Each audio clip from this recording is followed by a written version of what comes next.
एक दिन समुद्र विज्ञानी टॉम का परिवार, उसकी पत्नी जूलिया और 2 बच्चे कैसी और बेन कैरिबियन सागर में एक यॉट यात्रा पर निकलते हैं। जबकि टॉम और बेन मछली पकड़ने में व्यस्त हैं और कैसी अपने गैजेट में खोई हुई है, जूलिया तैरने जाती है। अचानक कुछ उसे बेचैन कर देता है। जूलिया चारों ओर देखती है, लेकिन समुद्र पहले की तरह शांत है। हालांकि उसे एक स्पष्ट डर महसूस होता है, मानो कोई बड़ी और खतरनाक चीज उसके चारों ओर घूम रही हो। उसी समय यॉट के उपकरण अजीब तरह से काम करने लगते हैं, लेकिन टॉम मछली पकड़ने में व्यस्त उन पर ध्यान नहीं देता। इस बीच जूलिया की हालत खराब होने लगती है और अंततः वह डूबने लगती है। वह चीखती है, लेकिन परिवार उसे नहीं सुनता। पानी ऐसे लगता है जैसे हिल रहा हो और उसे यॉट से दूर खींच रहा हो। जब स्थिति गंभीर हो जाती है तो टॉम अंत में उसकी आवाज सुनता है। वह तेजी से हेल्म की ओर भागता है और यॉट दूर खड़ी जूलिया की ओर बढ़ता है। टॉम पानी में कूदता है और बच्चों की मदद से वे उसे यॉट पर खींच लाते हैं और होश में लाते हैं। टॉम गुस्से में है, क्योंकि वह हमेशा कहता है कि तैरने जाते समय दूसरों को सूचित करना चाहिए।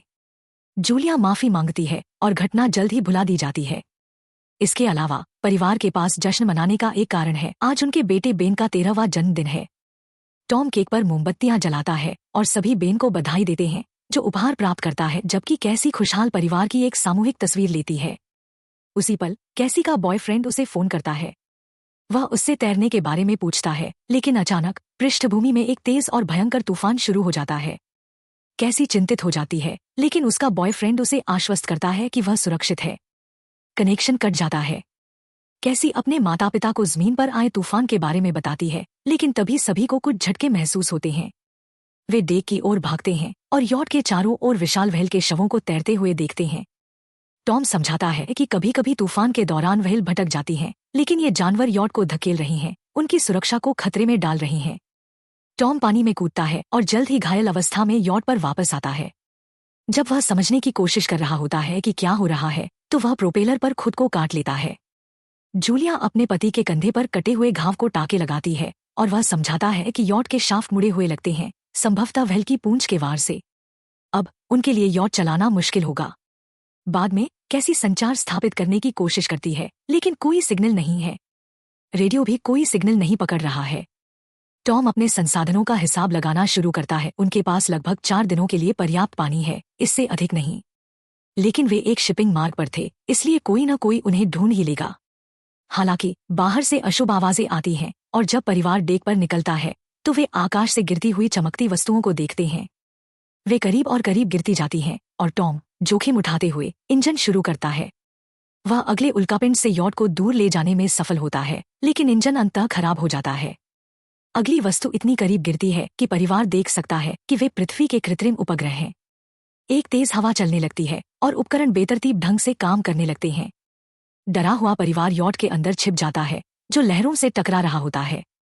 वे लाइफ जैकेट पहनते हैं और सबसे बुरे के लिए तैयार होते हैं जब एक अजीब सी बजने वाली आवाज सुनाई देती है, जिससे नाक से खून आने लगता है और मतली होती है। टॉम फ्लेयर गन से मदद के लिए संकेत देने की कोशिश करता है, लेकिन सब व्यर्थ होता है। परिवार मुश्किल से रात बचाता है। सुबह होने पर वे खुद को जीवित पाते हैं, लेकिन यॉट के किनारे एक बड़ा सा छेद होता है और यह स्पष्ट नहीं होता कि वे अभी भी कैसे तैर रही हैं। परिवार बाहर जाता है और आश्चर्यचकित होकर ठिठक जाता है। पानी गायब है और उनकी नाव एक पथरीले रेगिस्तान के बीच एक चट्टानी उभार पर खड़ी है, जहां कभी समुद्र हुआ करता था। कुछ समय बाद टॉम अपने परिवार को आश्वस्त करने की कोशिश करता है, यह कहते हुए कि हर कोई नहीं मर सकता। वह माप लेता है और महसूस करता है कि कंपास झूठ बोल रहा है, उत्तर वहां नहीं है जहां होना चाहिए। इसका मतलब है कि पृथ्वी के ध्रुव खिसक गए हैं। ऐसा पहले भी पृथ्वी पर हुआ है, लेकिन बहुत समय पहले। पता चलता है कि समुद्र उस जगह पर पीछे हट गया है जहां कभी जमीन हुआ करती थी, और सबसे अधिक संभावना है कि मानवता नष्ट हो गई है। कैसी इस खुलासे को सहन नहीं कर पाती और केबिन में भाग जाती है, अकेला छोड़ देने की गुजारिश करती है। जूलिया बचे हुए सामान की सूची बनाने जाती है, जबकि बेन रंगीन गुब्बारों का एक गुच्छा आकाश में छोड़ देता है। उम्मीद करता है कि बचे हुए लोग उनकी मदद के लिए आएंगे। इसी बीच टॉम रेडियो चालू करता है, संकट संकेत भेजता है। अचानक उसे एक जवाब सुनाई देता है। यह नाटो नामक एक छोटे पनडुब्बी के कप्तान का है। वे आपदा के समय गहरे पानी में थे और इसीलिए वे बच गए। हालांकि सभी संचार प्रणालियां विफल हो गई हैं और मदद की उम्मीद करना व्यर्थ है। उनकी गणनाओं के अनुसार समुद्र लगभग 1 सप्ताह में वापस आ जाएगा और यह कठोर होगा, इसलिए वह आदमी उन्हें सलाह देता है कि वे ऊंची जमीन ढूंढें और वहीं रहें। जूलिया बच्चों को अपना सामान पैक करने का आदेश देती है। टॉम सीधे कप्तान से पूछता है कि क्या वह उनके बच्चों को बचा सकता है। नाटो समझाता है कि पनडुब्बी बहुत छोटी है, दुर्भाग्य से उसका साथी मर चुका है और वह केवल एक व्यक्ति को ले जा सकता है। कुछ समझाने के बाद टॉम नाटो को दोनों बच्चों को ले जाने के लिए मना लेता है और अपने निर्देशांक देता है। टॉम नौसैनिक मानचित्र पर एक मार्ग बनाता है और 2 दिनों में उस स्थान तक पहुंचने का वादा करता है। अगली सुबह परिवार अपनी यात्रा पर निकलने के लिए लगभग तैयार होता है। टॉम डेक पर कदम रखता है और अचानक एक कुत्ते के साथ एक आदमी को अपनी ओर आते देखता है। वह उसकी ओर बढ़ता है और उसे अभिवादन करता है, लेकिन देखता है कि वह आदमी घायल है। वह यात्री को कुछ पानी देता है। आदमी पानी पीता है और फिर अचानक टॉम के चेहरे पर मुक्का मारता है, जिसे जूलिया देखती है। वह अपने पति की ओर भागती है, जबकि यात्री एक अस्थायी भाला टॉम की छाती में घूम देता है। कुत्ता जूलिया को दूर रखता है, हालांकि वह खुद भी डर से जम जाती है, यह महसूस करते हुए कि उसके पति को बचाना असंभव है। वह यॉट की ओर भागती है। आदमी उसका पीछा करता है, उसकी बाजू में चोट लगाता है। फिर भी जूलिया डेक पर चढ़ जाती है और बच्चे उसकी चीख सुनकर उसकी मदद के लिए दौड़ते हैं। साथ मिलकर वे केबिन के दरवाजे बंद कर देते हैं। इसके बाद जूलिया कैसी और बेन को एक लॉकर में छिपा देती है, अपनी बेटी को फ्लेयर गन देते हुए और उसे आखिरी विकल्प के रूप में ही फायर करने का निर्देश देती है। इसी बीच हत्यारा दरवाजे तोड़ने की कोशिश करता है और अंततः सफल हो जाता है। जूलिया पीछे के बाथरूम में छिप जाती है, अपने घाव को सहलाती है। अंदर आकर घुसपैठिया सीधे गैली में जाता है और कुछ खाना उठा लेता है। यह स्पष्ट है कि वह बहुत भूखा है। खाने का एक डिब्बा पकड़े हुए वह आदमी यॉट को तलाशना शुरू करता है, जबकि जूलिया अपने लिए एक रसोई का चाकू ले लेती है। वह केबिन में प्रवेश करता है, लेकिन औरत यॉट से कूदकर नीचे छिप जाती है। हत्यारा छेद से झांकता है, लेकिन उसे नहीं देख पाता। हालांकि कुत्ता जूलिया पर हमला कर देता है, जिससे वह उसे मारने के लिए मजबूर हो जाती है। आदमी कुत्ते की चीख सुनता है, बाहर जाता है और कुत्ते के शव को ढूंढ लेता है। इसी बीच जूलिया विपरीत दिशा के पोर्थोल से यॉट पर वापस चढ़ जाती है। वह सीधे हत्यारे के हाथों में गिरती है। वह उसे पीटता है, एक सोफे पर फेंक देता है और उसका गला दबाने लगता है। कैसी यह सब देखती है और महसूस करती है कि यह आखिरी विकल्प है। वह लॉकर खोलती है और आदमी पर फायर कर देती है। गोली उसे एक तरफ फेंक देती है, लेकिन फ्लेयर यॉट में आग लगा देता है। जूलिया बच्चों को भागने का आदेश देती है, जबकि वह गैली में घुस जाती है। हत्यारा, जो केवल घायल हुआ है, फिर से हमला करने की कोशिश करता है। जूलिया उसे लात मारकर दूर करती है, पैक किए हुए बैग उठाती है और यॉट से कूद जाती है, जहां बेन अपने पिता के शव को ढूंढ लेता है। कैसी शव के पास दौड़ती है और फूट फूट कर रोने लगती है। जूलिया अपने मृत पति को चूमती है, लेकिन हत्यारे को जलती हुई यॉट से कूदते देखकर बच्चों को लेकर चली जाती है। यॉट उनके पीछे विस्फोट के साथ उड़ जाता है। परिवार पथरीले रेगिस्तान में भागता है और जल्द ही एक चट्टानी घाटी में शरण लेता है, जहां एक धारा बहती है।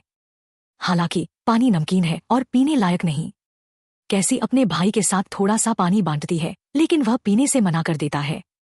लड़का अपराधबोध महसूस करता है, यह मानते हुए कि हत्यारा गुब्बारों को देखकर आया था। कैसी भी यही विचार व्यक्त करती है, लेकिन जूलिया उसे रुकने का आदेश देती है और अपने बेटे का बचाव करती है, यह समझाते हुए कि उसका कोई बुरा इरादा नहीं था। वह बच्चों से कहती है कि वे खुद को संभालें, क्योंकि एक लंबी यात्रा उनका इंतजार कर रही है। और तभी वह फिर से हत्यारे को देखती है, जो अभी भी उनके पीछे पड़ा है। परिवार जल्दी से आगे बढ़ता है। उस शाम बेन एक हैमरहेड शार्क का शव ढूंढ लेता है और उसे काटने की कोशिश करता है, लेकिन जूलिया पीछा करने वाले को देखती है और बच्चों को भागने का आदेश देती है। वे जल्द ही एक बार जहरीले कचरे के ड्रमों से भरे मैदान में आ जाते हैं, लेकिन जूलिया बच्चों को आगे बढ़ने के लिए कहती है, भले ही दूषित होने का खतरा हो, क्योंकि वह जानती है कि हत्यारा अभी भी उनके पीछे है। परिवार पूर्व समुद्र तल पर चलता है, प्लास्टिक और अन्य कचरे के ढेरों के बीच से गुजरता हुआ, जो मनुष्यों ने फेंका था।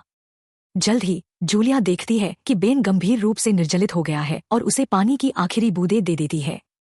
कैसी टूट जाती है, आश्वस्त होकर कि उनके पास जीवित रहने का कोई मौका नहीं है, लेकिन जूलिया उन्हें चलते रहने का आदेश देती है।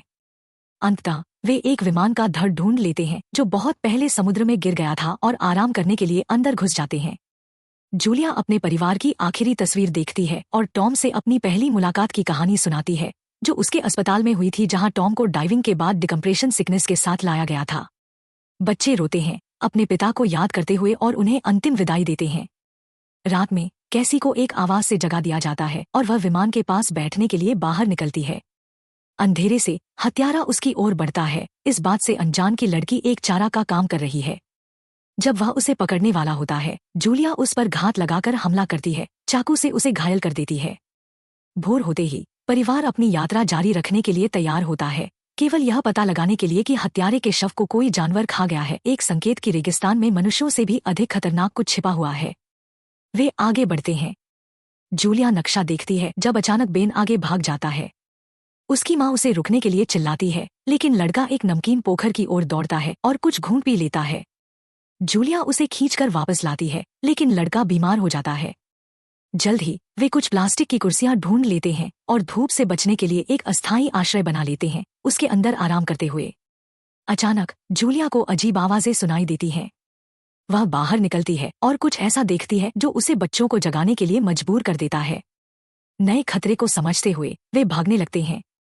जल्द ही उन्हें दूरी में एक बड़ा जहाज दिखाई देता है, जिसके चारों ओर गिरे हुए कंटेनर और कुछ भटकते हुए लोग हैं। जूलिया उन्हें पुकारती है, लेकिन वे हजारों विशाल केकड़ों को देखकर एक कंटेनर में भाग जाते हैं और दरवाजे बंद कर लेते हैं, उसकी मदद की गुहार को नजरअंदाज करते हुए। तीनों एक कंटेनर पर चढ़ जाते हैं, हालांकि केकड़े जूलिया के पैर में घाव लगाने में सफल हो जाते हैं। फिर भी जूलिया, कैसी और बेन ऊपर बैठकर देखते हैं कि केकड़े दरवाजे की दरार से अंदर घुस जाते हैं, लोगों के बचाव के प्रयासों के बावजूद सभी को मार देते हैं। जूलिया अपने पैर पर एक स्कार्फ बांधती है और बेहोश हो जाती है। अगली सुबह वह अकेली उठती है, डरी हुई, और बच्चों को पुकारती है। लेकिन पता चलता है कि केकड़े चले गए हैं और बच्चे खाना और हथियार ढूंढने नीचे गए थे। जूलिया अपने घाव को जलाती है, जबकि बेन मिले हथियारों की जांच करता है। कंटेनरों में खोजते हुए वे मृतकों में से एक की जेब में थोड़ा सा खाना और पानी ढूंढ लेते हैं। जूलिया को एक रेडियो मिलता है और वह नाटो से संपर्क करती है। वह जवाब देता है, यह समझाते हुए कि उस पर भी गहरे समुद्र के जीवों ने हमला किया था। उसके अवलोकन के अनुसार समुद्र जल्द ही वापस आ जाएगा, इसीलिए ये जीव बाहर निकल आए हैं। जूलिया उससे अपने बच्चों को बचाने की गुजारिश करती है, लेकिन वह निश्चित नहीं होती कि कहाँ जाना है, क्योंकि वह नक्शा खो चुकी है। नाटो एक फ्लेयर फायर करता है। बेन दिशा देख लेता है और परिवार उस ओर दौड़ पड़ता है। जल्द ही उन्हें दूरी में एक पीली पनडुब्बी दिखाई देती है, लेकिन पहुंचना मुश्किल होता है क्योंकि पूर्व समुद्र तल का इलाका उबड़-खाबड़ है। कैसी को अपनी माँ की बच्चों को बचाने की बातें पसंद नहीं आती, लेकिन जूलिया जवाब देने से इनकार करती है और परिवार को आगे धकेलती है। उन्हें एक जहरीले कचरे से भरी घाटी से गुजरना पड़ता है। एक बिंदु पर वे चट्टानों के खिसकने में फंस जाते हैं और जूलिया बच्चों से अलग हो जाती है। वह उन्हें आगे बढ़ने का आदेश देती है और जब कैसी मना करती है तो जूलिया उससे अपने भाई को बचाने की विनती करती है। कैसी और बेन घाटी से बाहर निकल जाते हैं और पनडुब्बी तक पहुंच जाते हैं, लेकिन अंदर कोई नहीं होता। अचानक नाटो, बुरी तरह घायल, नाव के पीछे से निकलता है। वह स्वीकार करता है कि उसके बचने की कोई उम्मीद नहीं है और उन्हें पनडुब्बी पर चढ़ने का आदेश देता है। लेकिन कैसी अपनी माँ के लिए वापस जाती है, जो उभरते केकड़ों से लड़ रही होती है। उसकी गोलियां लगभग खत्म हो चुकी होती हैं। कैसी चट्टानी बाधा पर चढ़ती है और अपनी माँ की ओर हाथ बढ़ाती है। वे पनडुब्बी तक पहुंचने में सफल हो जाते हैं, ठीक उसी समय जब केकड़े नाटो पर हमला कर देते हैं, जो उनके पंजों में मर जाता है। परिवार पनडुब्बी पर चढ़ जाता है और तभी एक समुद्री लहर क्षितिज पर दिखाई देती है। पानी पनडुब्बी को उठा लेता है और चट्टानों के ऊपर से खींचता हुआ ले जाता है। और जब जूलिया के सामने पिछले कुछ दिनों की सारी घटनाएं तेजी से गुजरती हैं, वह बेहोश हो जाती है। जब वह होश में आती है तो वह पाती है कि पनडुब्बी स्थिर है। जूलिया हैच खोलती है और परिवार बाहर निकलता है, खुद को एक बर्बाद शहर में पाता है जहां लहर उन्हें ले आई है। एक शानदार कॉन्सेप्ट के बावजूद फिल्म असफल रही, मुख्य रूप से इसके निर्माताओं द्वारा की गई कई गलतियों के कारण।